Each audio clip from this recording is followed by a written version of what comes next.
Hi යන්නේ අදත් දුෂිෂ්ක් සුට් channel එක සාදරයෙන් පිළිගන්නවා. ඔන්න අද ඉන්ට්‍රෝ එක ගන්න මං සාමාන්‍ය සුපුරුදු තැනට ආවේ නෑ. අද ටික වෙනස් තැනකට ඇවිල්ලා තින්නේ. ඔයාලට පේනවද දන්නේ නෑ. රිෆ්ලෙක්ෂන් එකත් එක පේනවත් අඩුයි ටික. රත්ගම කලපුව ගාවට ඇවිල්ලා ඉන්නේ. අපේ ගෙවල් ගාව තියෙන්නේ කොහොමද? දැන් මේ වීඩියෝ එකේදී ඔයාලට මට කියන්න තියෙන්නේ අපේ මොස්ටර් පොන්ඩ් එක මොස්ටර් පොන්ඩ් එකට මාළු දාන වීඩියෝ එක මේක. මේකෙදී කලින් ප්ලෑන් කරන් ඉඳපුව එකක් කරන්න උනේ නැහැ. අපි පොන්ඩ් වලට හිතාගෙන ඉඳපු මාළු දාන්න උනේත් නැහැ. ඊට පස්සේ ඉන්නට වඩා මාළු වැඩි වුණා. ඒ වගේම දාන්න හිතන් ඉඳපු පොන්ඩ් වලටත් නෙවෙයි දාන්න වෙන්නේ. දැන් වීඩියෝ එක ගැන කතා කරන්න ආවේ මම මුලින්ම කියනවා මෙතනට මම මොස්ටර් මාළු විතරක් නෙවෙයි දාන්නේ. එහෙම කියන්නේ මොකද කිව්වොත් මොස්ටර් මාළු විතරක් නෙවෙයි අත්‍තරම දාන්නේ වෙන පොඩි පොඩි මාළුත් දානවා. මම TikTok එකට දාපු වීඩියෝ එක කට්ටිය කියලා තිබ්බා මෙතන මොස්ටර් මාළු නැහැ කියලා.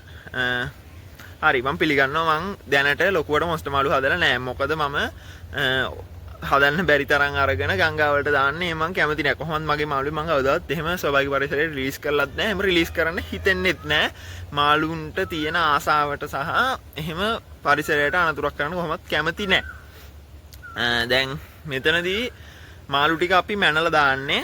මැනලා දාද්දී පොඩ්ඩක් මාළුන්ට ස්ට්‍රෙස් එකකට ඒකට මහත් කැමති නැහැ. උනාට මට අර පොඩ්ඩක් දැනගන්නත් ඕන. ඒක ඔයාලත් එක්ක ෂෙයා කරගන්නත් එක්ක තමයි වීඩියෝ එකටම මැනලා දාන්නේ.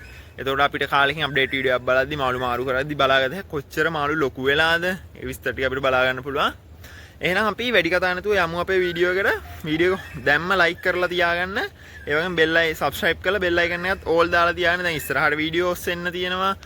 ඉස්සරහට ෆිල්ටර් අන්බොක්සින් වීඩියෝස් එන්න තියෙනවා. ප්ලාන්ටර් ටැංක් වීඩියෝස් එන්න තියෙනවා. තව මේවට මාළු ඇඩ් කරන මොන්ස්ටර් පොන්ඩ් එකට මාළු ඇඩ් කරන වීඩියෝස් එන්න තියෙනවා.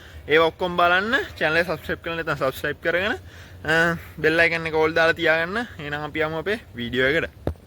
හරි යන්න. ඔන්න අපේ මාළු සෙට් එක දැන් ඇක්ලිමේට් වෙන්න දාගෙන ඉඳන් දැන් විනාඩි 15ක් විතර ඇක්ලිමේට් වුණා. තව විනාඩි 15ක් 20ක් විතර ඇක්ලිමේට් කරලා අපි දාගන්නවා. මෙතන අපේ රෙඩ් ටයිගෝස්කා ඉන්නවා. තව ෆිල්ටර් එක තියෙනවා. දැන් මේකට මම තව සෙරමික් රින්ග්ස් ඇඩ් කරගන්න ඕන. මේකේ ආලි ක්වීන්ස් කුරාමියා ඉන්නවා. මේකේ තව ඔස්කල 3 දෙනෙක් ඉන්නවා. රේන්බෝ සික්ලිඩ් එක්කෙනෙක් ඉන්නවා. ටැන්ක් ලීඩ් එක්කෙනෙක් ඉන්නවා. රෙඩ් යුවර් සික්ලිඩ්ලා කීප දෙනෙක් ඉන්නවා. රෙඩ් යුවර් සික්ලිඩ්ලා සෙට් එක නම් මගේ නෙමෙයි වාසුරුගේ. ඒ සෙට් එක දිගටම තියන්න අදහසක් නැහැ. එයා ගන්නවයි කිව්වා. ටැංකියක් රෙඩි කරගත්ත ගමන්. අපි දැන් තව විනාඩි 15ක් 20ක් විතර හොඳ ඇක්ලිමේට් වුණාට පස්සේ මෙයාලා දාගන්න ගමන් බලමු මෙයාලගේ සයිස් එහෙම කොහොමද කියලා. A few moments later. හරියන්නේ දැන් විනාඩි 45ක් විතර ඇක්ලිමේට් වෙලා තින්නේ. අවුවත් වැටිලා ඒ හින්දා ඔයාලට හොඳට බලා ගන්න පුළුවන්. රෙඩ් ටයිගර් එක්කෙනත් ඉන්නවා. අපි ඉස්සෙල්ලා අපේ ජයන් ගුරාමියව දාගෙන ඉමු. එයා නම් ලොකු ඇති අඩියක් විතර. Nanti kali ya.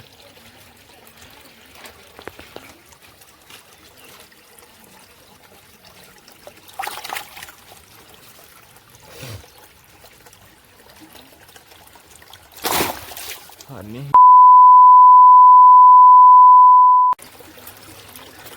මෙයා දිග ගත්තොතින් අඩියක්. එයා යන්නේ අඩියක් දිගයි. එයාව දැන් අපි ඉස්සෙල්ලාම රිලීස් කරගමු. ඔහොම බෑ. මෙයාලව දිගටම තියන්නේ නැහැ මේකේ. ඊළඟට අපි ගමු බහරුවල. ඊළඟට අපි මොලේ ඊළඟට ගමු අපේ කොපර් ඔස්කාව ගමු ඊළඟට. යායි පොඩ්ඩ ඔළුව එහෙම තුවාලලා වාට පේනවාද? ඒක නම් හරියයි ටැංකියේ ඉන්නකොට. එයා යන්නේ දිගයි. එයා ගත්තොතින් එයා සාමාන්‍යයෙන් එයා අඟල් 6ක් විතර. ඔව් හරියටම අඟල් 6යි. එයා අඟල් 6ක් දිගයි. කොහොම ගන්න බෑ හොයන්න. බලන්න කොහොමද? එන්න ගාපම්. ඊළඟට අපේ රෙඩ් වෙල්වෙට් දෙන්නම එකපාරම අනිමු දෙන්නම එක සයිස් හින්දා. එයාලා අඟල් 5ක් වගේ. ඔව් අඟල් 5යි. එයාලව රිලීස් කරගමු. එයාලා ගියා. ඊළඟට අන්තිමට ඉන්නේ අපේ රේන්බෝ සික්ලිඩ් හා ඉන්න අන්තිමට.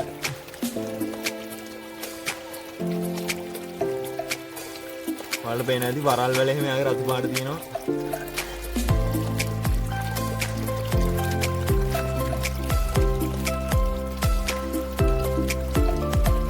එයා දිගයි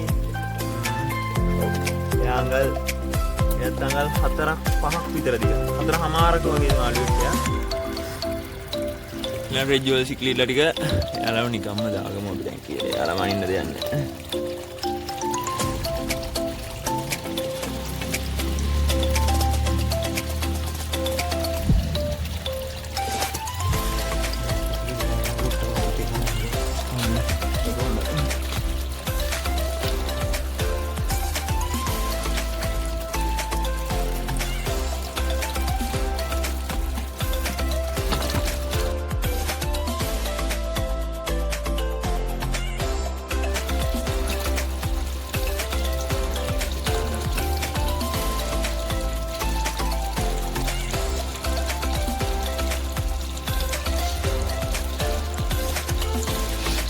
පහයි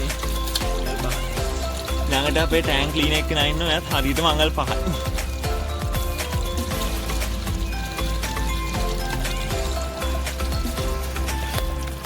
ඔයාලට මම මෙයාලගේ සයිසස් ටික වෙන වෙනම නමුත් එක්ක ඩිස්ක්‍රිප්ෂන් එකේ දාලා තියන්න ඔයාලා ඩිස්ක්‍රිප්ෂන් එකේ බලා ගන්න පුළුවන් ආලි ක්වීන්ස් කුලාමියා ඉන්නවා කොපෝස්කා ඉන්නවා ඊළඟට අපි මුලින්ම දාගත්ත රෙඩ් ටයිගර් ඔස්කා ඉන්නවා තව රෙඩ් වෙල්වට් ඔස්කා දෙන්න ඉන්නවා ඊළඟට ඉන්නවා රේන්බෝ සික්ලිට් දෙක කෙනා ඉන්නවා තව නෝමල් ටෑන්ක් ක්ලීනර් කෙනෙක් ඉන්නවා මෙයා මම අල්බයිනෝ කෙනෙක් කියලා හිතලා ගෙනාවේ හැබැයි ලොකු වෙනකොට තමයි නියම පාට ආවේ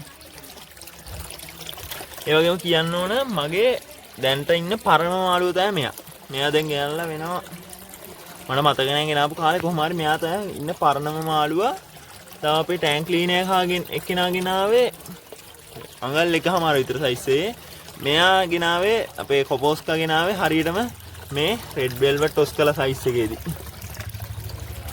ඊළඟට අපි ෆිල්ඩ් එකට මෙයාලා කලින් ඉඳපු ටැංකියේ මේ සෙරමික් ටික දාගත්තා තව ටැංකිය ගැන උත්තර තමයි කියන්න තියෙන්නේ මේ ෆිල්ටර් එක හදාගත්ත විදිය දැන් මේ ටැංකිය සම්පූර්ණයෙන්ම හදාගත්ත විදිය අපේ අනිත් 4.2 ටැංකිය ෆිල්ටර් එකයි හදාගත්ත විදිය ඒ හැම වීඩියෝ එකක්ම මම වීඩියෝ සීරීස් එකක් කරලා ප්ලේලිස්ට් එකක් හදලා තියෙනවා ඒකේ ලින්ක් එක මම ඔයාලට ෆස්ට් කමෙන්ට් එකේ දාලා තියෙනවා එකෙන් ගිහලා ඔයාලට මුළු වීඩියෝ සීරීස් එකම බලන්න පුළුවන් මේක කොහොමද මුලින් ඉඳන් හදාගත්තේ කියලා මේක පට්ටම් ෆිනිෂින් එකට හදලා තියෙනවා මෙතන ටැබ් දාලා හරියටම හදාගන්න විදිහ ඔයාලට බලා ගන්න පුළුවන් ඒ වගේම මෙයාලව දිගටම මේකේ තියන්න අදහසක් නැහැ මෙයාලව මේ ටැංකියට මාරු කරනවා ඒ වගේම මෙයාලගේ ඊළඟට ෆීඩින් වීඩියෝස් දෙනවා අප්ඩේට් වීඩියෝස් ගේන්න තියෙනවා මෙයාලව මේකට මාරු කරන අප්ඩේට් වීඩියෝ එක ගේන්න තියෙනවා ඒ හැම අප්ඩේට් වීඩියෝ එකක්ම බලන්න channel එක subscribe කරලා නැත්නම් දැම්ම subscribe කරගෙන වීඩියෝ එක හොඳයි නම් like කරගෙන ඊළඟ වීඩියෝ එකෙන් සෙට් වෙමු